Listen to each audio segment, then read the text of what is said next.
10 years ago, pinangarap ko talaga na makapunta sa 4 of the world's biggest cities. Tokyo, London, Paris, and then New York. And then nilista ko yun. And then sabi ko, one day, mapupuntahan ko yung 4 na syudad na yun. Tokyo. Hello guys, gagalahin. It was 2016. Ready na ba? Excited na mag New York. Kape mo na, nagutom. Ready na ba? Ano ba kayo? Doon na tayo mag-pray na. Baka naman matulog ka. Mabilis bro! Yung driver namin, pre, Nag-ice speed super professional.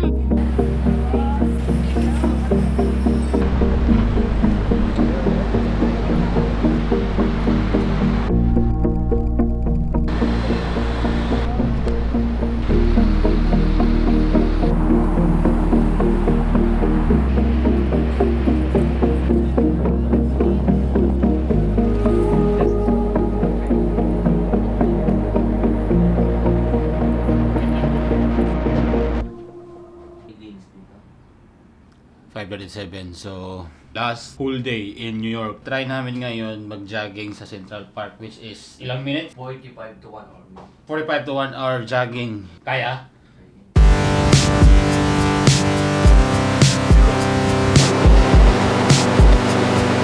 Napagod si Ramon. Ano tayo? Survivor tayo eh.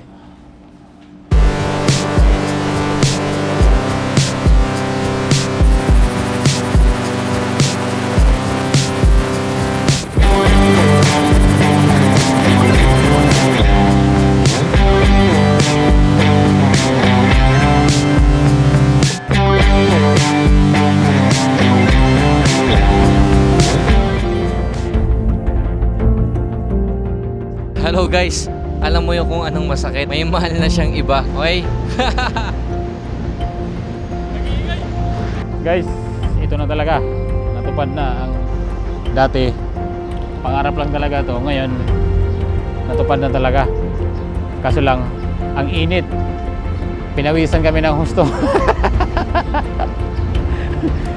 Sumakit ba yung paa mo? Sumakit? Yung kasama ko, sumakit yung paa. Nag-jogging kami kanina. Pero grabe yung experience. Ang ganda ng experience talaga namin.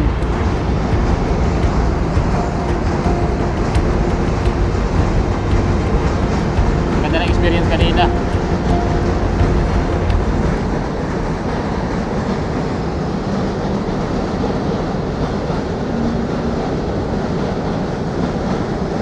Ang ingay ng ano? Ang ingay ng tren.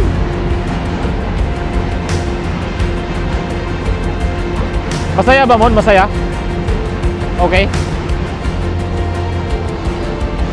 Masaya nga lang kasi medyo malaki gasto, pero okay din naman kasi kahit ganun kalaki yung nagasto, masaya pa rin. Kasi yung pera kikitain ulit yan eh. Pero yung oras, hindi na. So, sarap guys. Soon, Washington naman.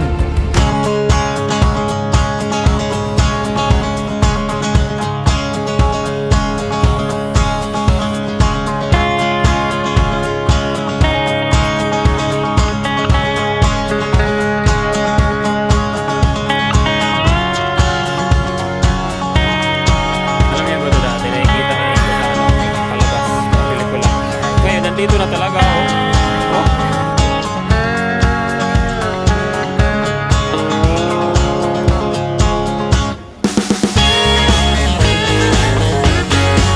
Nandito ako ngayon sa St. John's, Canada, sa isang hotel malapit sa airport kasi bukas flight ko na papuntang Toronto, and then Toronto to Edinburgh, and then Edinburgh to Belfast, which is doon yung trabaho.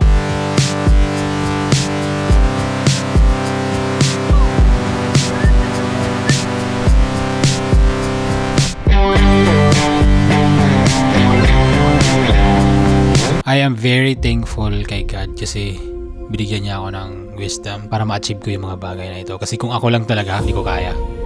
So I really give back the credit to God. Tingin ko talaga nasa mga 2,500 pounds include na yung visa, ticket and everything. Sa mga nanonood sa akin noong Japan pa, sa mga video pa about paano makapunta sa Japan, paano mag-apply. Guys, thank you so much. Sa mga nag-subscribe, thank you so much guys. I hope na ang dami yung natutunan doon. I hope na na-inspired kayo sa mga video na yun. Guys, kung napapanood mo man to from 2016, oh no, from 2018. So 2018 ako nagsimula. 2018 ako nagsimula mag-vlog. Kung napanood mo to hanggang ngayon, thank you so much. I did it.